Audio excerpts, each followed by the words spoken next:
Dear students, today I am going to explain the last part of the third chapter of your history book. In this chapter, you have already got a brief idea about the process of evolution of every humans from gatherer to farmer and from a nomadic life to the settled life. Till now we have got how people realized that they could grow food for themselves and lead a settled life.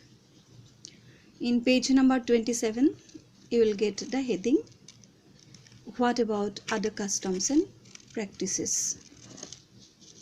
Archaeologists have not only studied about the farmers, they also studied about the herders who lived in groups. These groups were called tribes. Scholars find that they follow certain customs and practices that may have existed earlier as well. In your book, you will get a clear description about tribes and their lifestyle and practices. Now let us move to the next heading. It is a closer look, living and dying in Mehergarh. Mehergarh is a place. It is located in a fertile plain near the Bolan Pass. The Bolan Pass is one of the most important routes into Iran. The Mehergarh was one of the earliest villages where people grew barley and wheat and reared sheep and goat, etc.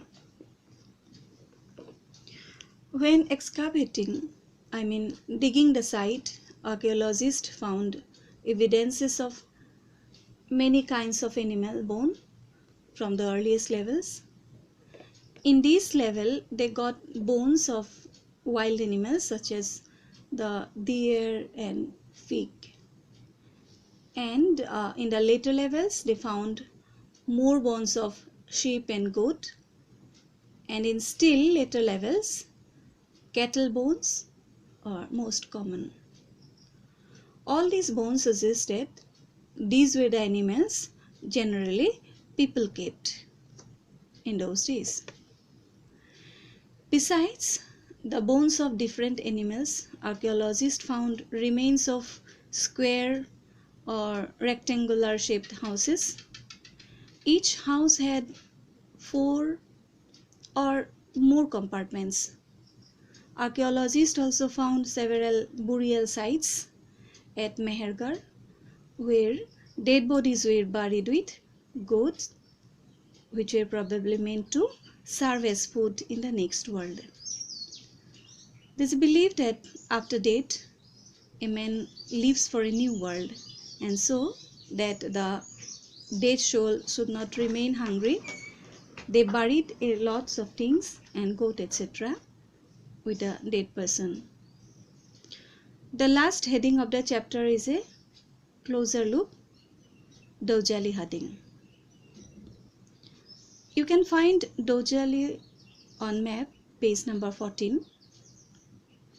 This is a site on the hills near Brahmaputra Valley, close to the routes leading to China and Myanmar. Here, stone tools including mortars and pestles have been found.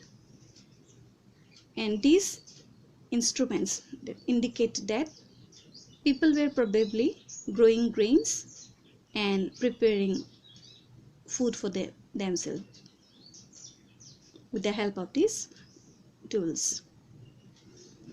The chapter ends here. Hope you have understood. If there is any doubt, please call and clarify. Thank you.